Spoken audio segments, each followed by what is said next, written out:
சிங்கம் ஒரு சிங்கம் எப்போ எதுலயும் பெக்யூலியர் தான். ஒரு முறை சிங்கம் கர்ஜிச்சதுன்னா அந்த சவுண்ட்ல ஒரு 8 கிலோமீட்டருக்கு சும்மா அதிரும், எல்லா திசைகளும் அதிரும்.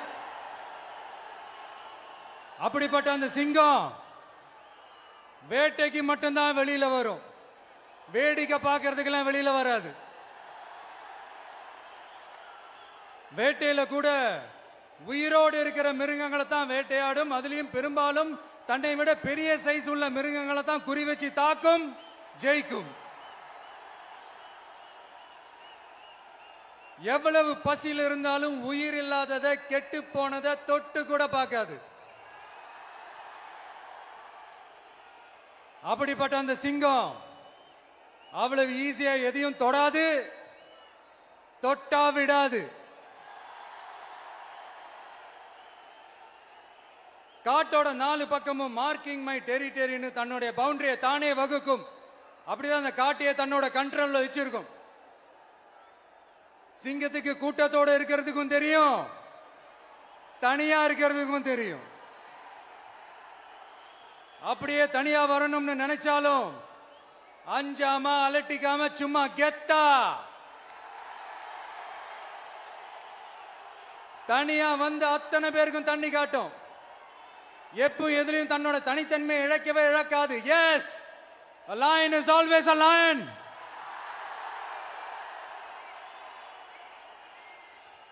There are so many jackals and other animals in the forest, but there will be only one lion. And even if it is single, it will be the king of jungle. It is not only a description but also a clear declaration. சிங்கத்தை பத்தி பேசிட்டு நம்ம சிங்க குட்டிகளையும் சிங்க பெண்களையும் பத்தி நம்ம பேசாம இருக்க முடியுமா? அவங்கள எப்படி நான் மறப்பேன்? அவங்க தான் என்னுடைய உயிராச்சே. என் நெஞ்சில் குடியிருக்கும்.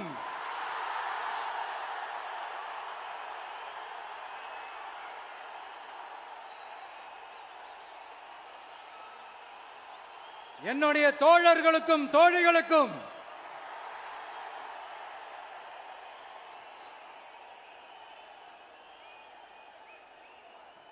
நேர்ல வர முடியாத சூழல்ல வீட்ல இருந்துகிட்டே நம்மளோட இந்த மாநாட்டில் நேரலை வாயிலாக கலந்துகிட்டு இருக்கிற என்னுடைய அம்மாக்கள், அக்கா தங்கைகள், அண்ணன் தம்பிகள், நண்பர்கள் அனைவருக்கும் என்னோட உயிர் வணக்கம்.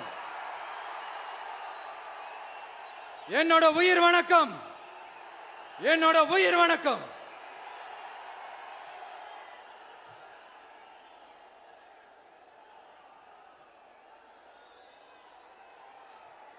வீரம் விளையும் மாமதுரை மண்ணை வணங்குகிறேன். இந்த மதுரைனாலே உடனே ஞாபகத்துக்கு வரது சீறி பாஞ்சி துள்ளி குதிக்கிற யாருக்கும் அடங்காத காளைகள் விளையாடுற அலங்காநல்லூர் ஜல்லிக்கட்டு தான். நம்ம வைகை ஆறுதான் அழகர் ஆத்துல இறங்குற வைபவம். மதுரை மீனாட்சி அம்மன் இந்த மண்ணோட உண்மையான குணம், உணர்வு பூர்வமான மண் இது. அது மட்டும் இல்ல, இந்த மண்ணில் வாழ்ற மக்களும் அப்படித்தான் உணர்வு பூர்வமான ஆளுங்க. நான் இந்த மண்ணில் கால் எடுத்து வச்ச உடனே ஒரே ஒருத்தரை பத்தி தான் மனசுக்குள்ள ஓடிக்கிட்டே இருந்தது. அவர் யாருன்னு உங்களுக்கும் தெரிஞ்சிருக்கும். சினிமானாலும் சரி, அரசியல்னாலும் சரி, நமக்கு ரொம்ப ரொம்ப பிடிச்சது புரட்சி தலைவர் எம்ஜிஆர் அவர்கள் தான். அவரோட பழகிறதுக்கு எனக்கு வாய்ப்பு கிடைக்கல. ஆனா அவரை மாதிரியே குணம் கொண்ட என்னுடைய அண்ணன் புரட்சி கலைஞர் கேப்டன் விஜயகாந்த் அவர்களோட பழகிறதுக்கு எனக்கு நிறையவே வாய்ப்பு கிடைச்சது. அவரும் இந்த மதுரை மண்ணை சேர்ந்தவர் தானே, அவரை மறக்க முடியுமா? தமிழ்நாட்டு மக்கள் உணர்வுபூர்வமா உண்மையா நம்ம பக்கத்திலே நிக்கிறவங்க, அதுக்கு ஒரு மிகப்பெரிய அடையாளம் தான் இந்த மதுரை மண். நம்ம தமிழக வெற்றி கழகம் கையில் எடுத்திருக்கிற அரசியலும் அப்படித்தான். உண்மையான அரசியல், உணர்வு பூர்வமான அரசியல், நல்ல அரசியல், நல்லவங்களுக்கான அரசியல், நாட்டு மக்களுக்கான அரசியல், நல்லது மட்டுமே செய்கிற அரசியல்.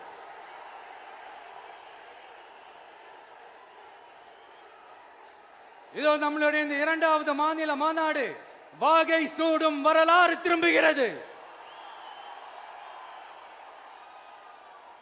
அப்படி இந்த மாநாட்டுக்கு பேர் வச்சிருக்கிறோம். 1967லயும் 1977லயும் நம்ம தமிழக அரசியல் ஒரு மிகப்பெரிய ஆட்சி அதிகார மாற்றங்கள் ஒண்ணு நடந்துச்சு இல்லையா? அதே மாதிரிதான் அடுத்த வருஷம் 2026ல அப்படி ஒரு வரலாறு திரும்ப போகுதுன்னு உறுதியா சொல்றதுக்கான மாநாடு தான் நம்மளோட இந்த இரண்டாவது மாநில மாநாடு. விக்கிரவாண்டி விசாலையில் நம்மளுடைய ஃபர்ஸ்ட் மாநாடு நடத்தணும், வெற்றி கொள்கை திருவிழா. அதுக்கப்புறமே நீங்க பார்த்திருப்பீங்க, தமிழக அரசியல் அந்த தட்ப வெப்பத்தையே மாத்தினுச்சு. நமக்கு எதிராக எத்தனை குரல்கள். ஆனா உங்களுக்கு தான் நம்மளை பத்தி நல்லா தெரியுமே, எந்த குரலையும் காதலையே போட்டுக்காம மக்களோட குரலை மட்டுமே கேட்டுக்கிட்டு நமக்கு எதிராக வர அத்தனை கூக்குரல்களையும் சின்னதா ஒரு சிரிப்போடவே கடந்து வந்திருக்கிறோம். அது இல்லாம நம்ம மாநாட்டில் ஒலிக்கிற இந்த குரல் இந்த ஒற்றை தமிழ் மகனோட குரல் மட்டுமல்ல, ஒட்டுமொத்த தமிழ்நாட்டு மக்களுடைய குரல். தமிழ்நாட்டில் இருக்கிற ஒவ்வொரு வீட்டில இருந்தும் ஒலிக்கிற குரல், ஒட்டுமொத்த உலகெங்கும் வாழும் ஒவ்வொரு தமிழ் வீட்டிலிருந்தும் எழும் குரல். இந்த சினிமா என்கிற மாபெரும் கலை ஆயுதத்தின் வாயிலாக சாதி, மதம், இனம், பாலினம், மொழி கடந்து இந்த நாட்டின் மூளை முடுக்கெங்கும் ரசிகர்களாக இருந்து தோழர்களாக நம்மோடு பயணிக்க துவங்கியுள்ள அனைவரோடும் இணைந்த ஒவ்வொரு மனிதருக்காகவும் ஒலிக்கிற உரிமை குரல். மாநில உரிமைக்காக, பெண் உரிமைக்காக, சமூக நீதிக்காக, சமநீதிக்காக, மதச்சார்பின்மைக்காக உண்மையா ஒலிக்கிற குரல். அதனால் இந்த குரலுக்கு எதிராக இன்னும் இன்னும் எத்தனை எத்தனை குரல்கள் வந்தாலும் ஓங்கி ஒலிக்குமே தவிர ஒரு நாளும் ஓயவே ஓயாது. Yes, it is an unstoppable voice, an unstoppable force.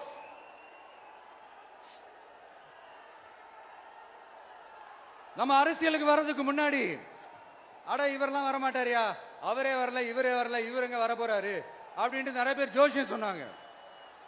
அப்புறம் நம்ம கட்சியினுடைய பேர் அறிவிச்சதுக்கு அப்புறம் பேரு தானே அறிவிச்சிருக்கிறாரு, மக்கள் கிட்ட பேர் வாங்கணும்ல, அதெல்லாம் முடியாதுன்னாங்க. அப்புறம் ரொம்ப முக்கியமா மாநாடுலாம் எவ்வளவு பெரிய விஷயம், அதெல்லாம் இவர் ஒத்தால எப்படி பண்ண முடியும், சும்மா பக்கத்துல புசியானதை வச்சுக்கிட்டு மாநாடுல எப்படி நடத்தி காட்ட முடியும், அதெல்லாம் அவங்களால முடியாது. அப்புறம் மழை பெஞ்சு எல்லாத்தையும் எடுத்துரும். ஏன் என் கூட இருக்கிறவங்களே கூட தான் சொன்னாங்க. அதுக்கப்புறம் என்ன நடந்துச்சுன்னு உங்க எல்லாருக்குமே தெரியும். இப்ப புதுசா ஒண்ணு சொல்ல ஆரம்பிச்சிருக்கிறாங்க. அது என்னடானா, ஆட்சியை பிடிக்கிறதெல்லாம் அவ்வளவு ஈஸி இல்லை இல்லையா. இப்ப அதெல்லாம் விட்டாங்க, இப்ப இங்க வந்துட்டாங்க. இவர் நேரா ஷூட்டிங்ல இருந்து வருவாராம், வந்து ஆட்சியை பிடிப்பாராம். அது எப்படி இவராலே முடியும், அவராலே முடியல, இவராலே முடியல, அவருக்கு அத்தனை வருஷம் ஆச்சு, இவராலே எப்படி முடியும் ஒரு பக்கம். இன்னொரு பக்கம் கூட்டம்லாம் ஓகே தான், அது எப்படி ஓட்டா மாறும் அப்படின்றது இன்னொரு பக்கம். இப்படி கதை, திரைக்கதை, வசனம், இயக்கம், பாடல்கள்,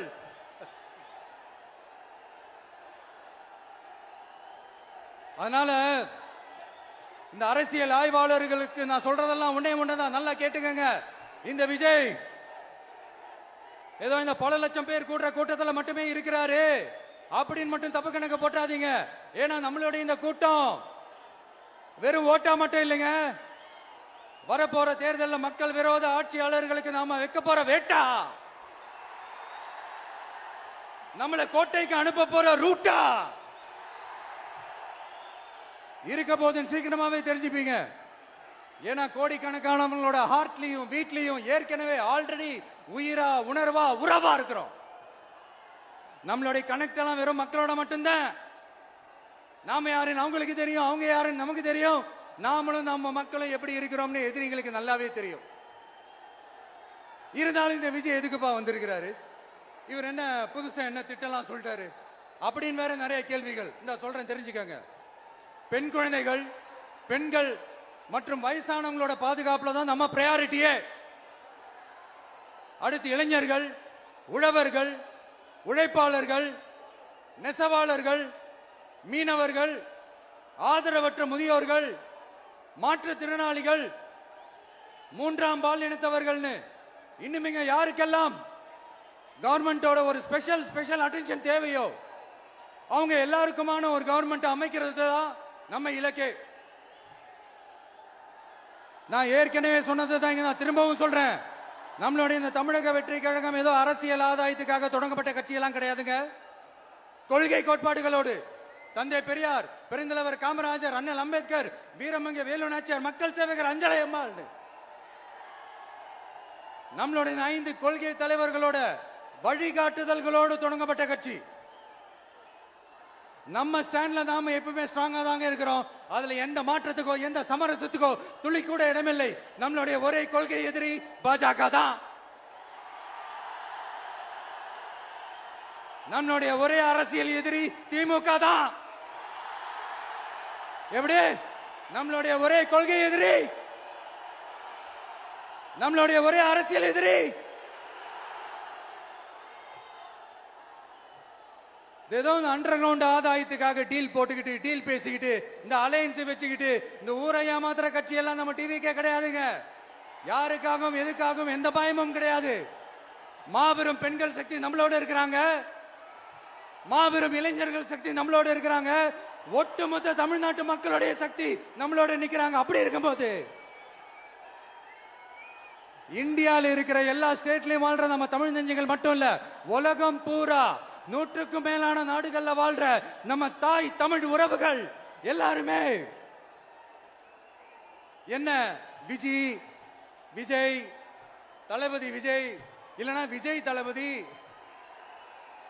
இப்படி சொந்தம் கொண்டாடுற கோடிக்கணக்கானவங்களோட அன்பு மாசியும் நம்மளோட இருக்கும் போது, இவங்க எல்லாருமே நம்மளோட நிற்கும் போது எதுக்குங்க இந்த பாசிச பாஜகவோட நேரடி கூட்டணியோ இல்ல மறைமுக கூட்டணியோ உறவு வச்சுக்க? நாம என்ன உலகமாக ஊழல் கட்சி? என்ன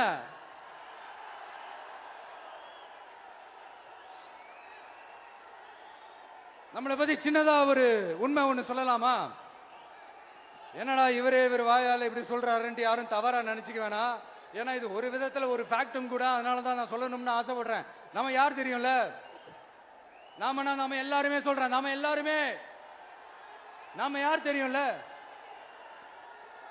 இந்தியாவின் மாபெரும் மக்கள் சக்தி கொண்ட ஒரு மகத்தான வெகுஜன மக்கள் படை.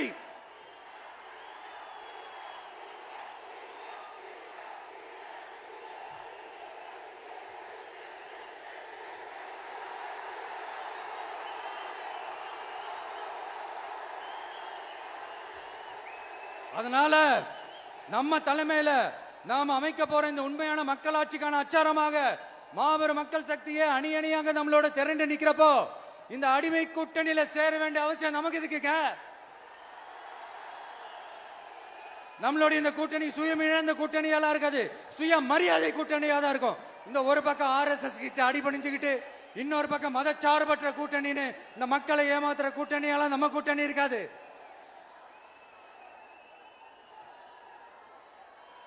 நான் இப்பவும் சொல்றேன், நம்மளை நம்பி வர்றவங்களுக்கு ஆட்சியிலும் அதிகாரத்திலும் உறுதியாக பங்களிப்பு செய்யப்படும். உடனே இந்த கேள்விகள்லாம் வரும். அப்ப யாரு கூட்டணி, யாரு வரா, யாரு போறா, இந்த கேள்விகள்லாம் வரும். இந்த கேள்விகளுக்கெல்லாம் ஒரே ஒரு பதில் தான், சஸ்பென்ஸ்ல சஞ்சாரம் செய்யுங்க. ஆனா ஒண்ணு, 2026ல 2 பேருக்கு நடுவுல தான் போட்டியே. ஒன்னு TVK, இன்னொன்னு DMK. இந்த போட்டி எப்படி இருக்க போதுன்னா, இந்த அலையன்ஸை வச்சு எப்படியாவது நம்ம தப்பிச்சிடலாம். என்ன இந்த பழைய இந்த மேத்தமேட்டிக்ஸ், அரித்மேட்டிக்ஸ் இதெல்லாம் வச்சு எப்படியாவது நம்ம தப்பிச்சிடலாம் அப்படின்னு நினைக்கிறவங்களோட அந்த கனவு ஒரு நாளும் மைப்படாது. சரி, இப்ப நம்ம வேற ஒரு ஏரியாவுக்கு ஒண்ணு வருவோம். எதிர்காலம் வரும், என் கடமை வரும், இந்த கூட்டத்தின் ஆட்டத்தை ஒழிப்பேன்.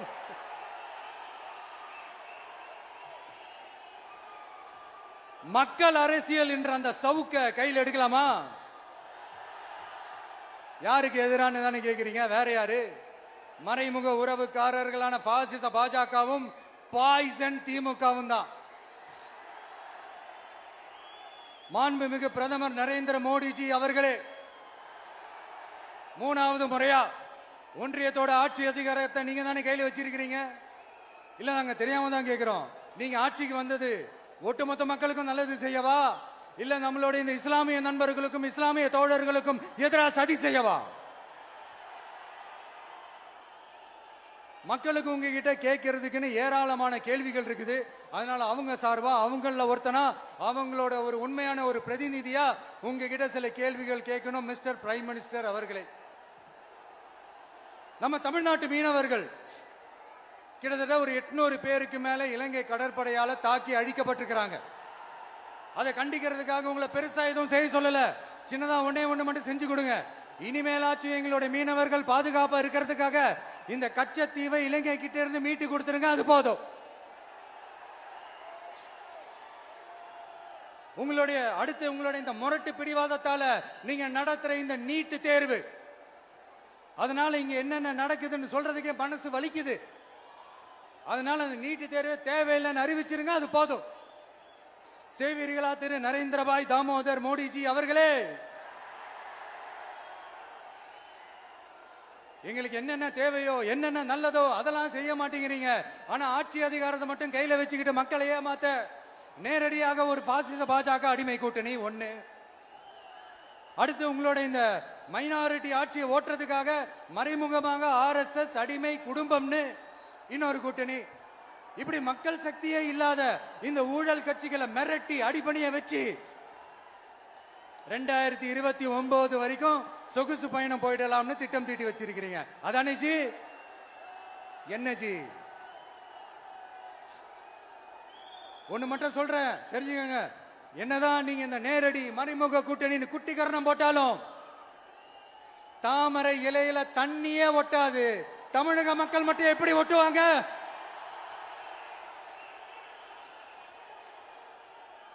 இங்க ஒரு MP சீட்டு கூட தரலன்றதுக்காக தமிழ்நாட்டுக்கும் தமிழ்நாட்டு மக்களுக்கும் எதுவுமே செய்யாம ஓரவஞ்சனை செய்யுது இந்த ஒன்றிய பாஜக அரசு.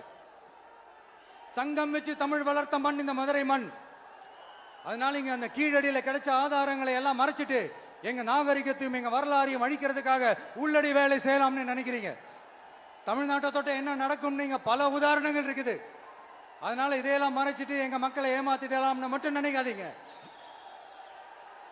மத நல்லிணக்கத்திற்கு பெயர் பெற்ற இந்த மதுரை மண்ணிலிருந்து சொல்றேன், உங்க எண்ணம் எல்லாம் ஒரு நாளும் ஈடேறாது.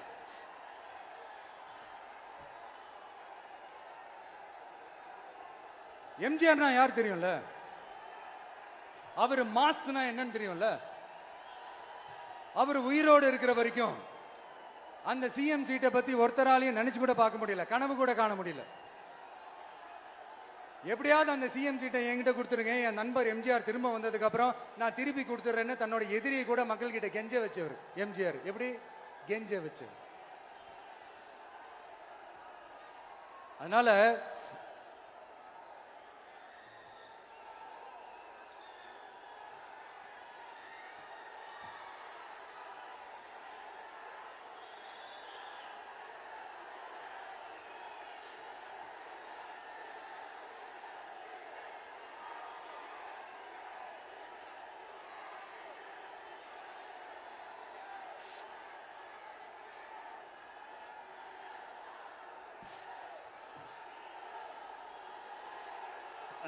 ஆனா இப்போ அவர் ஆரம்பிச்ச அந்த கட்சியை, எம்ஜிஆர் அவர்கள் ஆரம்பிச்ச அந்த கட்சியை கட்டி காக்கிறது யாரு?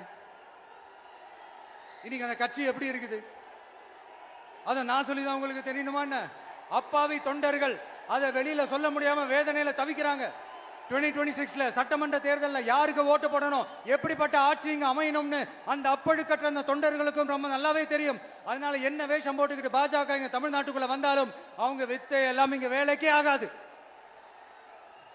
இப்படி பொருந்தா கூட்டணியா இந்த பாஜக கூட்டணி இருக்கிறதுனால இப்ப ஆட்சியில இருக்கிற இந்த வெற்றி விளம்பர மாடல் திமுக என்ன செய்யுதுன்னு தெரியும்ல? பாஜகவோட உள்ளுக்குள்ள ஒரு உறவை ஒண்ணு வச்சுக்கிட்டு வெளியில எதிர்க்கிற மாதிரி, அப்படி எதிர்க்கிற மாதிரி ஒரு டிராமா ஒண்ணு பண்ணிக்கிட்டு எதிர்கட்சியா இருந்தா போங்க மோடின்னு பலூன் விடுறது, ஆளுங்கட்சியா இருந்தா வாங்க மோடின்னு கொடை பிடிச்சுக்கிட்டு கும்பிடு போடுறது. இது மட்டுமா?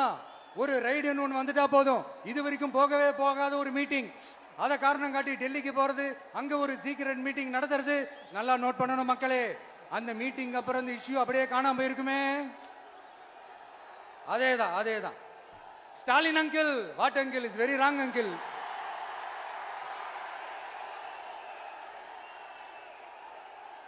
இப்படி தமிழ்நாட்டில் இப்ப நடக்கிற இந்த ஆட்சியினுடைய லட்சணத்தை பார்த்துக்கிட்டு நாம எப்படி சும்மா இருக்க முடியும்? ஒரு தவறு செய்தால், அதை தெரிந்து செய்தால், அவர் கபட நாடக மு.க. ஸ்டாலின் அங்கிளாகவே இருந்தாலும், அங்கிள் உங்களுக்கு மனசாட்சின்னு ஒண்ணு இருந்துச்சுன்னா நாங்க கேட்கிற கேள்விகளுக்கு மட்டும் கொஞ்சம் பதில் சொல்லுங்க அங்கிள். நீங்க நடத்துற இந்த ஆட்சியில நேர்மை இருக்கா? நியாயம் இருக்கா? ஊழல் இல்லாம இருக்கா? சட்டம் ஒழுங்கு சரியா இருக்கா? பெண்களுக்கு பாதுகாப்பு இருக்கா? பொதுமக்களுக்கு பாதுகாப்பு இருக்கா? இயற்கை வளங்களுக்கு பாதுகாப்பு இருக்கா? சொல்லுங்க மை டியர் அங்கிள், சொல்லுங்க.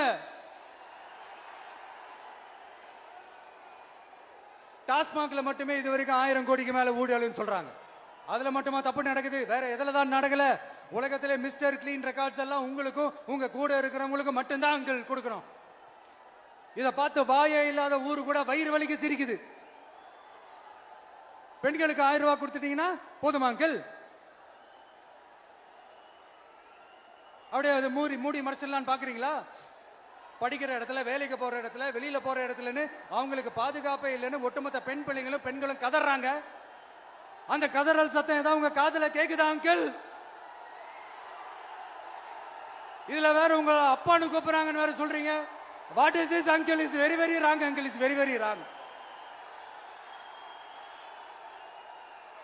பெண்களுக்கு மட்டுமா பொய் வாக்குறுதி கொடுத்து ஏமாத்துறீங்க? அரசு ஊழியர்கள், ஆசிரியர்களை ஏமாத்துறீங்க, விவசாயிகளை ஏமாத்துறீங்க, பரந்தூர்ல பாதிப்பே வராதுன்னு சொல்லி ஏமாத்துறீங்க, மீனவர்களை ஏமாத்துறீங்க, போதைப் பொருள் கலாச்சாரத்தை ஒழிக்காம ஏமாத்துறீங்க. ஐயோ, very very வஸ்ட் uncle, very very வஸ்ட். எப்படி கேட்டாலும் இவங்க கிட்ட இருந்து எந்த பதிலும் வரப்போறதில்லை. ஏன்னா இருந்தா தானே. இப்ப ஆட்சியில இருக்கிற நம்மளுடைய அங்கிள் பதில் சொல்றது இருக்கட்டும். மக்களை நீங்க சொல்லுங்க, நீங்க உண்மையை சொல்லுங்க.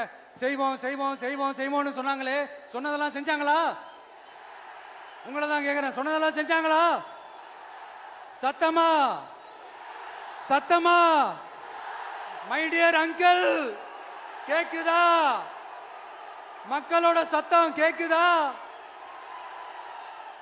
இது வெறும் சாதாரணமான முழக்கம் தான். கூடிய சீக்கிரம் மக்களை போய் சந்திக்க போறேன், அவங்களோட மனசு விட்டு பேச போறேன். அதுக்கப்புறம் இந்த சாதாரணமான முழக்கம் இடி முழக்கமா மாறும். அத்தோட நிக்காது. அந்த இடி முழக்கம் தமிழ்நாட்டோட போர் முழக்கமா மாறும். அந்த போர் முழக்கம் உங்களை ஒரு நிமிஷம் கூட தூங்க விடாது. நடக்குதா இல்லையான்னு பாருங்க. என்னடா இவன் இவ்வளவு ஸ்ட்ராங்கா சொல்றானேன்னு பாக்குறீங்களா? எல்லாரும் கட்சி ஆரம்பிச்சதுக்கு அப்புறம் தான் ஒவ்வொரு வீட்டுக்குள்ளேயும் போறதுக்கு ட்ரை பண்ணுவாங்க. ஆனா நாங்க அப்படி இல்லை. ஒவ்வொரு வீட்டுக்குள்ளேயும் போனதுக்கு அப்புறம் தான் கட்சியாவே ஆரம்பிச்சிருக்கிறோம்.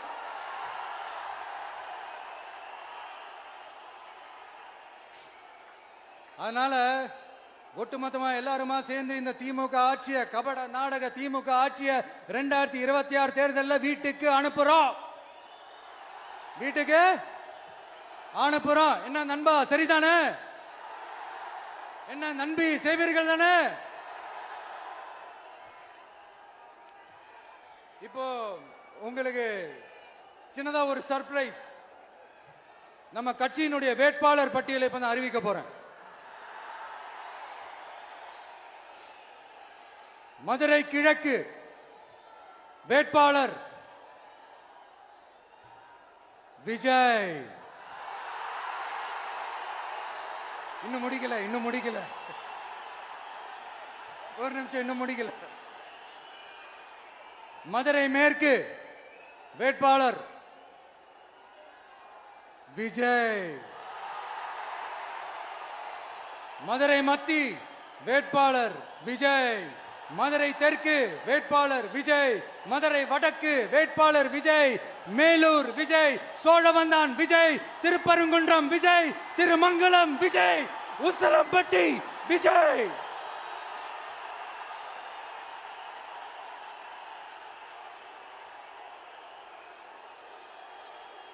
என்னடா எல்லா தொகுதியிலையும் ஒரே வேட்பாளர்னு பாக்குறீங்களா?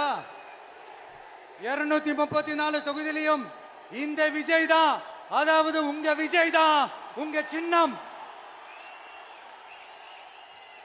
இன்னும் சிம்பிளா சொல்லணும்னா உங்க வீட்டில் இருக்கிற ஒருத்தர் தான் வேட்பாளரா நிக்க போறாங்க. அந்த வேட்பாளரும் நானும் வேறு வேறு இல்லை.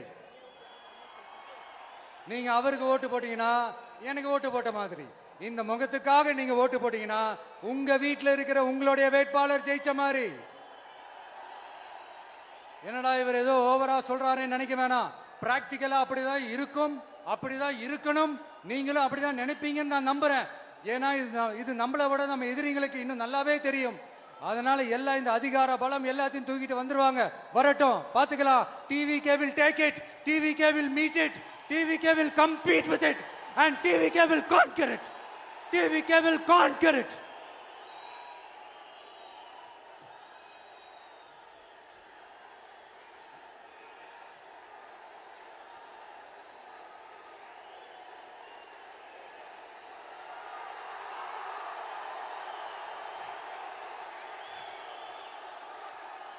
இந்த நேரத்தில் நம்ம மனசுல இருக்கிறத மக்கள் கிட்ட சொல்லி ஆகணும். தூத்துக்குடி ஸ்னோலினோட அம்மா என்ன அவங்களோட தம்பி, இன்னும் அவங்க பொண்ணுக்கு நான் தாய் மாமன்னு சொன்னாங்க. அந்த அக்காவோட குழந்தைங்க மட்டும் இல்லைங்க, என்ன அண்ணனா தம்பியா நினைக்கிற தமிழ்நாட்டில் இருக்கிற என்னோட எல்லா சகோதரிகளின் குழந்தைகளுக்கும் நான் இன்னைக்கு மட்டும் இல்ல, என்னைக்குமே ஒரு தாய் மாமனா தான் இருப்பேன். நீங்க எல்லாரும் என்னுடைய ரத்த உறவு, கூட பிறந்த பொறுப்பு. என் வீட்டு ரேஷன் கார்டுல வேணா உங்க பேர் இல்லாம இருக்கலாம், உங்க வீட்டு ரேஷன் கார்டுல வேணா என் பேர் இல்லாம இருக்கலாம். ஆனா நாம் எல்லாரும் ஒண்ணுதான், உறவுதான். நமக்கு இடையே எந்த அரசியலும் உள்ள நுழையவே முடியாது. என்கிட்ட இருந்து உங்களையும் உங்ககிட்ட இருந்து என்னையும் எந்த சக்தியாலும் பிரிக்கவே முடியாது. அப்புறம் நான் ஒன்னும் இந்த மார்க்கெட் போனதுக்கு அப்புறம், ரிட்டையர் ஆனதுக்கு அப்புறம் அடைக்கலம் தேடி அரசியலுக்கு வரல, படைக்கலனோட வந்திருக்கிறோம். பவர்ஃபுல் போர்ஸோட, மாபெரும் படை வரிசையோட, எல்லாத்துக்கும் தயாராகி தான் வந்திருக்கிறோம். இவ்வளவு தயாரா நாம அரசியலுக்கு வர்றதுக்கு ரொம்ப ரொம்ப முக்கிய காரணம் ஒண்ணு இருக்கு. அது என்ன தெரியுமா? நன்றி கடன், நன்றி கடன், நன்றி கடன். கிட்டத்தட்ட ஒரு 30 வருஷமா, 30 வருஷத்துக்கு மேல நீங்க தான், நம்ம மக்கள் தான் என் கூட நிக்கிறீங்க, எனக்காக நிக்கிறீங்க, என்னை தாங்கி பிடிக்கிறீங்க, மனசுல ஏந்தி பிடிக்கிறீங்க, தாய் அன்போட மடியில ஏந்திக்கிறீங்க. உண்மையை சொல்லணும்னா வேற யாரை விடவும் எனக்கு இந்த அன்பையும் ஆதரவையும் கொடுத்திருக்கிறீங்க. என் மேல உயிரையே வச்சிருக்கிறீங்க. என்ன உங்க வீட்டுல ஒருத்தனாவே ஆக்கிட்டீங்க. நீங்க எனக்கு கடவுள் கொடுத்த வரம்.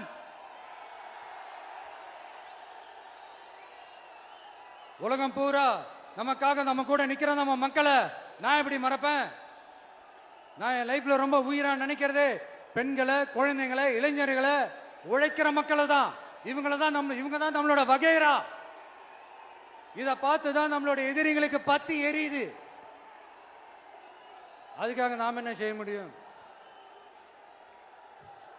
அதனால நம்ம உறவுகளை, சொந்தத்தை, வகைராவை யாருக்காகவும் எதுக்காகவும் விட்டு கொடுக்க முடியாது இல்லையா? Here at this moment among this August gathering, I want to open my heart and say I enjoy people, I respect people, I worship people.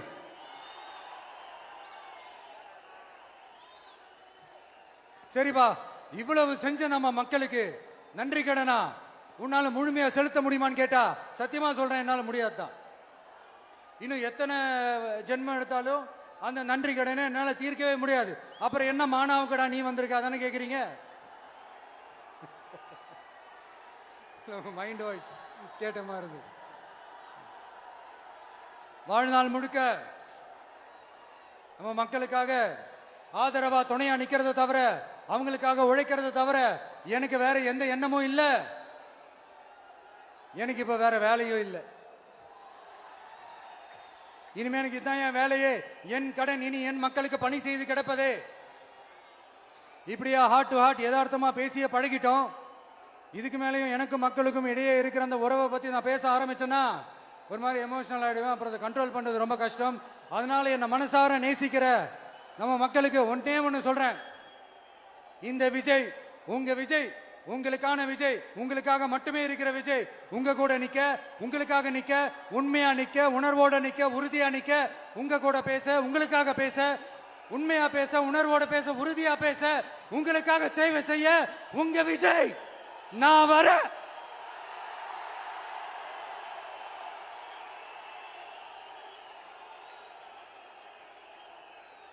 சொல்லல முக்கியம், செயல் செயல் செயல் தான் முக்கியம். செய்கை தான் சும்மா சிறப்பா இருக்கணும். நான் ஆட்சிக்கு வந்தேன்னா சும்மா அது செய்வேன், இது செய்வேன், நல்லது செய்வேன், உருட்டுவேன், புரட்டுவேன், அதெல்லாம் கிடையாது. செய்யறதுக்கு நல்லது, செய்யறதுக்கு நல்லது செய்யறதுக்கு மட்டும்தான் இந்த விஜய். அப்புறம் ஒரு அரசியல் தலைவன் அவன் சினிமாக்காரனா, நல்லவனா, கெட்டவனா, இதெல்லாம் தாண்டி அவன் உண்மையானவனா, அதுதான் ரொம்ப ரொம்ப முக்கியம். இது சம்பந்தமா ஒரு குட்டி கதை ஒன்று சொல்றேன். ஒரு நாட்டில் ஒரு ராஜா தனக்கு பக்கபலமா இருக்கிறதுக்காக, கூட துணையா இருக்கிறதுக்காக ஒரு தளபதியை தேடுறாரு. சரியான தகுதிகளோட ஒரு 10 பேர் செலக்ட் ஆகுறாங்க. ஆனா அதுல ஒருத்தர் மட்டும் தான் செலக்ட் பண்ணணும். அதனால அந்த ராஜா என்ன பண்றாருன்னா ஒரு டெஸ்ட் வைக்கிறாரு. அந்த 10 பேர் கையிலையும் விதை நெல்லை கொடுத்து இதை நல்லா வளர்த்து கொண்டு வாங்க, ஒரு 3 மாசம் கழிச்சு வாங்கன்னு சொல்லி அனுப்பி வச்சிடுறாரு. 3 மாசம் கழிச்சு வரும்போது அதுல ஒருத்தர் ஆளு உயரத்துக்கு வளர்த்திருந்தாரு, ஒருத்தர் தோல் உயரத்துக்கு வளர்த்திருந்தாரு. அதுல ஒரு 9 பேரும் நல்லா வளர்த்து கொண்டு வந்திருந்தாங்க. ஒருத்தர் மட்டும் வெறும் தொட்டியோடவே வந்தாரு. என்னன்னு கேட்டதுக்கு, நானும் தண்ணி ஊத்தி ஊத்தி பாக்குறேன், உரம் வச்சு வச்சு பாக்குறேன், வளரவே மாட்டேங்குது ராஜா, என்ன பண்றதுன்னு தெரியலன்னு சொன்னதுக்கு ராஜா அவரை கட்டி அணைச்சிக்கிட்டு, இனிமே நீதான் என்னுடைய தளபதி, எல்லா அதிகாரமும் உனக்கு தான் சொன்னாரு. ஏன்னா அந்த 10 பேர் கையிலையும் ராஜா கொடுத்தது அவித்த விதை நெல், அது முளைக்கவே முளைக்காது. அந்த 9 திருட்டு பயலும் என்ன பண்ணிருக்காங்கன்னா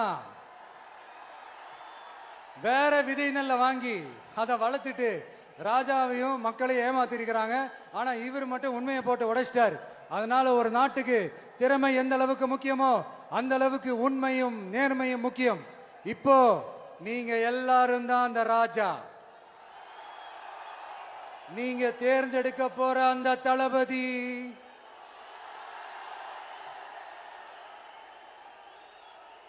சும்மா சினிமாக்காரன் சினிமாக்காரன் சினிமாக்காரன்.